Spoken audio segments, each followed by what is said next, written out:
Ali Bey, duyuyor musunuz sesimi? Kimse yok şu an. Tamam, geçin bakalım hadi o zaman. Tamam, yanınızda var mı kimse? Herhangi kimse yok. Tamam, çalışmaya başlayın o zaman. Hesap numarasına yatırın parayı. Tamam yatırıyorum. Yatırdınız mı hadi bey? Yatırıyorum. Onayladım, tamam. Gönderdim şu an.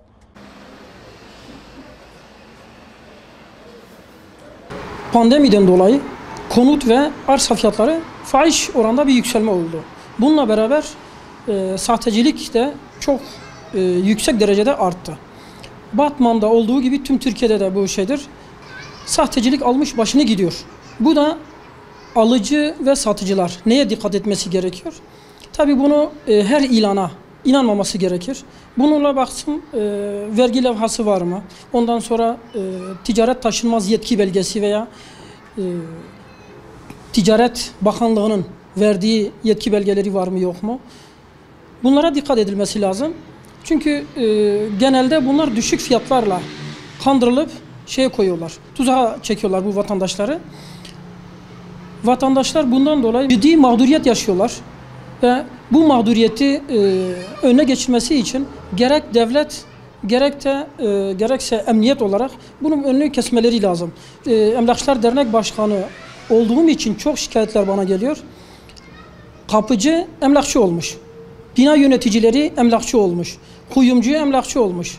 Ondan sonra toptancı hakeza. Öğretmenler hakeza. Yani bu emlakçılık çok geniş bir meslek olduğundan dolayı kandırılma veya dolandırma payı çok yüksektir bizim sektörde.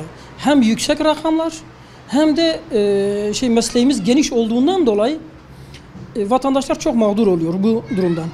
Konut alımı ve satımı yaparken bu neye dikkat etmesi gerekir? Düşük fiyatlara hemen atlamaması lazım. Çünkü düşük fiyatlar genelde tuzaktır. Düşük fiyatla ilana atıyor. Vatandaşı götürüyor bir kahvede veya bir lokantada bir yemek ısmarlıyor onu. Kandırıyor. Parasını bir miktar kapora alıyor 50-100 bin veya 200 bin şeklinde. Sonra telefonu değiştiriyor, ortadan kayboluyor. Bu şekilde hem arsalarda yapılıyor hem dairelerde yapılıyor. Bir daireyi 2 kişiye, 3 kişiye, 5 kişiye satanlar oluyor. Ve bunların şikayeti çok bize geliyor.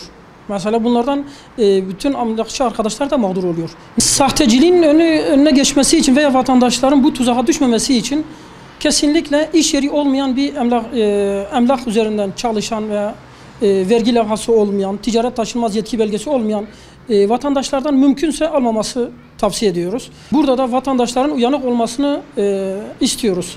Gereken bu konudan dolayı emniyet veya devlet olarak da üzerine durmalarını istiyoruz.